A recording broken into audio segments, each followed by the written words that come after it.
Introducing Jeanna Billings, author, speaker, workshop leader, and at the heart of it all, animal communicator. Jeanna's deep love and respect for animals has inspired her to work physically, emotionally, and mentally with animals of all kinds. From horses to dogs, cats, parakeets, and even a mule named Honey.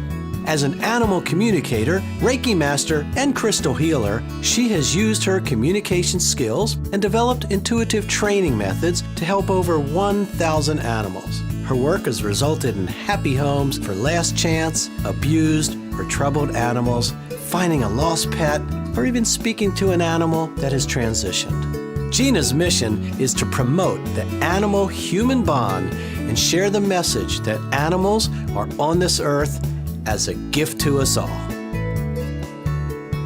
Hi, I'm Jeanna Billings.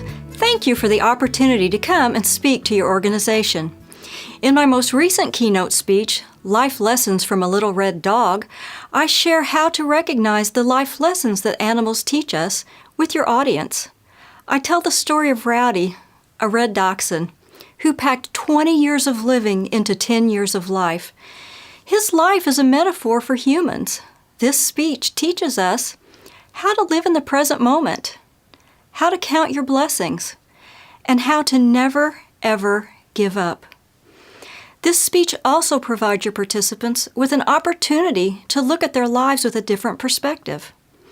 Other topics I cover in speeches are how to communicate with your animals, how to see animals as your teachers and healers, and how to foster deeper connections with your animals.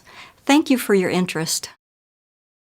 People always ask me, how did I begin talking with animals? And I can honestly say, I don't remember a time where I didn't talk to animals.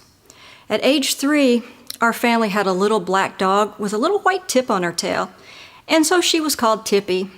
And I used to lay on the floor and bury my nose in that soft fur around her neck and smell that musky doggy smell, and I thought that it was the best smell in the world. And no matter where my brother and I went, Tippy was always by our side. Until one day, this little stray dog trotted down our sidewalk. And we lived in a community where strays were common. But it was easy to believe in love at first sight, because the moment this little stray dog laid eyes on Tippy, he was smitten. And so he decided to stay. And we called him Spot because he was a little white dog with black patches. And I have to share with you that Spot was really a survivalist.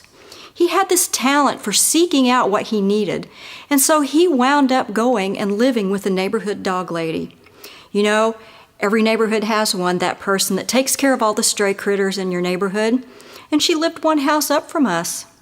And from his place on her porch, he could view our front door, and when Tippy came out, Spot jumped up and came to her. And soon, Tippy and Spot were not known in the neighborhood as Tippy and Spot anymore. It was one word, Tippy and Spot, because you never saw one without the other. And when the dog catcher would come through to pick up the stray dogs, Spot had this amazing ability to fake an injury, and he would drag himself along the ground, and the dog catcher would leave him alone. And as soon as the dog catcher's truck turned the corner, Spot jumped up and trotted off. And that's just the kind of dog that Spot was. And during this time, Tippy became ill. She was an older dog, and her illness meant that she could no longer go outside and be with Spot. So, bless his heart, Spot stood guard by her sick room door every day. And on the day that Tippy died, Spot left his guard duty, and he went back to his bed on the dog lady's porch. And for 2 weeks, every morning, I climbed up the steep stairs to Spot's porch, and I sat with him stroking his soft fur. But he never moved. He never raised his head. He never wagged his tail from the day that Tippy died. He just laid there.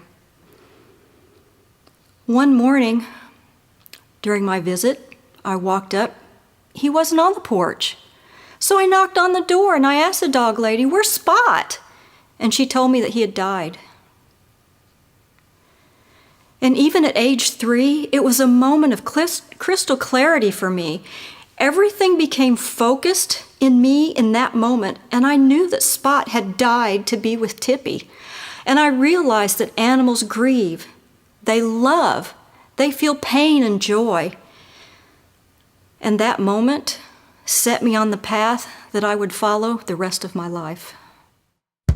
Thank you for considering having me at your next event to present a unique, entertaining, and insightful speech.